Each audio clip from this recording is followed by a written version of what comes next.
ಭಗವಂತ ಶ್ರೀಕೃಷ್ಣನ ಅವತಾರ ಮತ್ತು ಗೋಕುಲ ಗಮನ. ಶ್ರೀ ವಸುದೇವನಿಗೆ ಇನ್ನೂ ಹಲವಾರು ಪತ್ನಿಯರಿದ್ದರು. ಕಂಸನ ಭಯದಿಂದ ಅವರು ಮಥುರಾ ಪಟ್ಟಣವನ್ನು ಬಿಟ್ಟು ಬೇರೆ ಸ್ಥಳಕ್ಕೆ ಹೋಗಿದ್ದರು.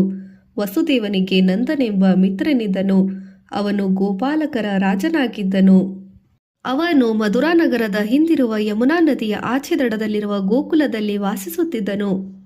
ವಸುದೇವನ ಮತ್ತೊಬ್ಬ ಹೆಂಡತಿ ರೋಹಿಣಿಯು ಗರ್ಭಾವತಿಯಾದಾಗ ಅವಳು ಮಥುರಾ ನಗರವನ್ನು ಬಿಟ್ಟು ಗೋಕುಲದಲ್ಲಿ ನಂದರಾಜನ ಬಳಿ ಇರಲು ಹೋದಳು. ದೇವಕಿಗೆ 7ನೇ ಸಂತಾನ ಜನಿಸುವ ಸಮಯ ಬಂದಾಗ ಭಗವಂತನು ತನ್ನ ಯೋಗಮಾಯವನ್ನು ಕರೆದನು. ಮಾತೆ, ದೇವಕಿಯ ಗರ್ಭದಲ್ಲಿ ಈ ಬಾರಿ ಸಂಕರ್ಷಣನಿದ್ದಾನೆ. ನೀನು ಅವನನ್ನು ರೋಹಿಣಿಯ ಗರ್ಭಕ್ಕೆ ಸೇರಿಸು.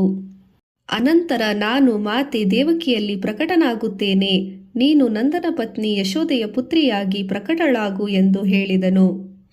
ಭಗವಂತನ ಆಜ್ಞೆಯಂತೆ ಯೋಗಮಾಯೆಯು ದೇವಕಿಯ ಗರ್ಭವನ್ನು ರೋಹಿಣಿಯ ಗರ್ಭದಲ್ಲಿ ಸೇರಿಸಿದಳು. ರೋಹಿಣಿಯ ಗರ್ಭವು ಸಹ ಅದರಲ್ಲೇ ಸೇರಿಹೋಯಿತು. ಇದರಿಂದ ಬಲರಾಮನು ಪ್ರಕಟನಾದನು. ದೇವಕಿಯ 7ನೇ ಗರ್ಭವು ಮೈ ಇಳಿದು ಹೋಯಿತೆಂದು ಮಧುರೆಯಲ್ಲೆಲ್ಲ ಪ್ರಚಾರವಾಯಿತು. ಇದಾದ ಮೇಲೆ ಸ್ವಯಂ ಪರಮಾತ್ಮನು ದೇವಕಿ ಮಾತೆಯಲ್ಲಿ ಪ್ರಕಟವಾಗುವ ಸಮಯ ಹತ್ತಿರವಾದಂತೆಲ್ಲ ಅವಳ ಮುಖದಲ್ಲಿ ಅದ್ಭುತ ತೇಜಸ್ಸು ಕಾಣಿಸಿತು.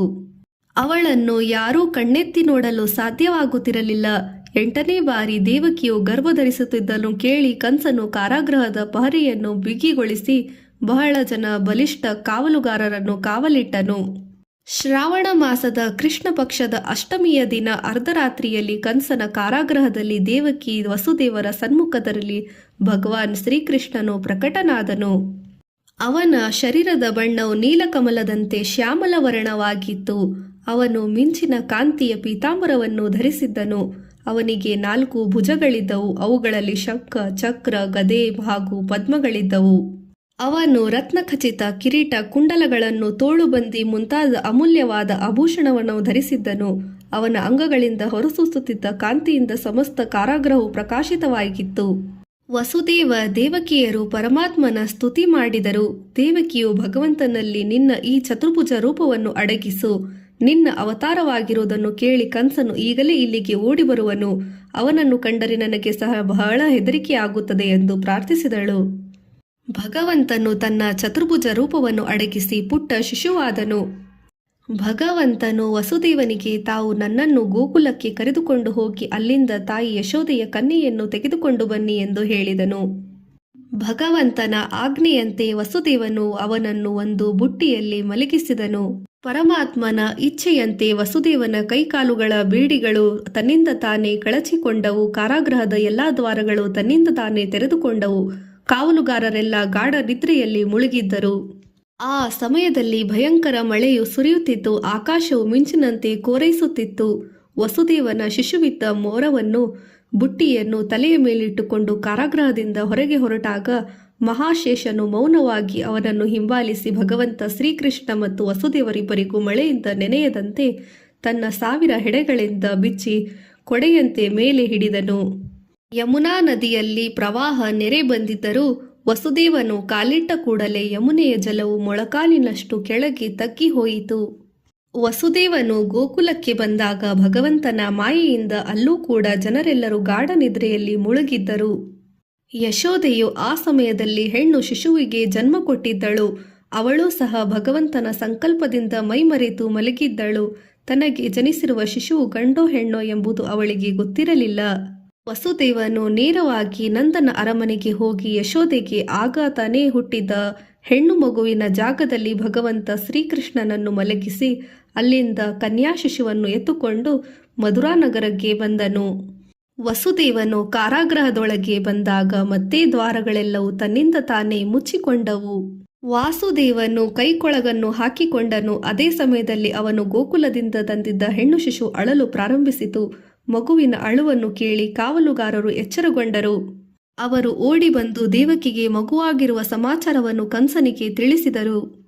ಕಂಸನು ಹೆದರಿದವನಾಗಿ ದೇವಕಿಗೆ ಪುತ್ರ ಸಂತಾನವಾಗುವುದೆಂಬ ನಿರೀಕ್ಷೆಯಲ್ಲಿದ್ದನು. ಅವನಿಗೆ ನಿದ್ರೆಯೇ ಬರುತ್ತಿರಲಿಲ್ಲ. ಸಮಾಚಾರ ಸಿಕ್ಕಿದ ಕೂಡಲೇ ಅವನು ಕತ್ತಿ ಹಿಡಿದು ಬಿಟ್ಟ ಮಂಡೆಯಲ್ಲಿ ಓಡಿ ಬಂದನು. ಅವನನ್ನು ನೋಡಿ ಹೆದರಿಕೆಯಿಂದ ದೇವಕಿಯು ಕನ್ಯಾ ಶಿಶುವನ್ನು ತನ್ನ ಮಡಿಲಿನಲ್ಲಿ ಅಡಗಿಸಿಕೊಂಡಳು. ರೋಧಿಸುತ್ತಾ ಅವಳು ಕನಸಿನಲ್ಲಿ, ಅಣ್ಣ, ಇದು ಹೆಣ್ಣು ಮಗು, ಇದನ್ನು ಕೊಲ್ಲಬೇಡ ಎಂದು ಬೇಡಿಕೊಂಡಳು. ಪಾಪಿಯಾದ ಕಂಸನು ದೇವಕಿಯನ್ನು ಗದರಿಸಿ ಮಗುವನ್ನು ಕಿತ್ತುಕೊಂಡು ಅದರ ಕಾಲು ಹಿಡಿದು ಕಲ್ಲಿನ ಮೇಲೆ ಅಪ್ಪಳಿಸಲು ಮುಂದಾದನು. ಆದರೆ ಅದು ಸಾಧಾರಣ ಹೆಣ್ಣಾಗಿರಲಿಲ್ಲ, ಅವಳು ಯೋಗಮಾಯಿಯಾಗಿದ್ದಳು. ಕಂಸನ ಕೈಯಿಂದ ಜಾರಿ ಆಕಾಶಕ್ಕೆ ಹಾರಿ ಅಲ್ಲಿ ಅಷ್ಟಭುಜ ರೂಪಿಯಾಗಿ ದುರ್ಗೆಯಾಗಿ ಕಂಸನಿಗೆ ಹೇಳಿದಳು, ದುಷ್ಟ ಕಂಸನೇ, ನಿನ್ನನ್ನು ಕೊಲ್ಲುವವನು ಜನಿಸಿದ್ದಾನೆ. ಈಗ ನೀನು ವ್ಯರ್ಥವಾಗಿ ನಿರಪರಾಧಿ ಜನರನ್ನು ಕೊಲ್ಲಬೇಡ ಎಂದು ಹೇಳಿ ತೇಜೋಮಯಿಯಾದ ಅಷ್ಟಭುಜಾದೇವಿಯು ಅದೃಶ್ಯಳಾದಳು. ಅವಳ ಮಾತುಗಳನ್ನು ಕೇಳಿ ಕಂಸನು ಅತ್ಯಂತ ಭಯಗೊಂಡು ದುಃಖಿತನಾದನು. ದೇವಕಿ ವಸುದೇವರ ಪುತ್ರರನ್ನು ವ್ಯರ್ಥವಾಗಿ ಹತ್ಯೆ ಮಾಡಿದೆನಲ್ಲ ಎಂದು ಯೋಚಿಸಿದನು.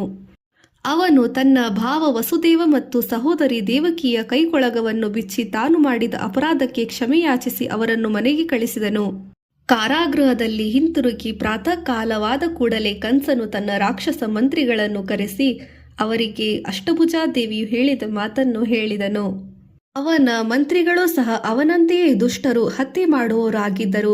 ಇತ್ತೀಚಿನ 10-15 ದಿನಗಳಲ್ಲಿ ಎಷ್ಟು ಮಕ್ಕಳು ಹುಟ್ಟಿದರೋ ಅವರನ್ನೆಲ್ಲ ಕೊಲ್ಲಬೇಕೆಂದು ಅವರು ಸಲಹೆ ಮಾಡಿದರು. ಕಂಸನು ಭೂತನೆ, ಶಕಟಾಸುರ, ವ್ಯೋಮಾಸುರ ಮುಂತಾದ ರಾಕ್ಷಸರಿಗೆ ಎಲ್ಲಾ ಕಡೆಯಲ್ಲೂ ಹುಡುಕಿ ಶಿಶುಗಳನ್ನು ಕೊಲ್ಲುವಂತೆ ಆಜ್ಞಾಪಿಸಿದನು.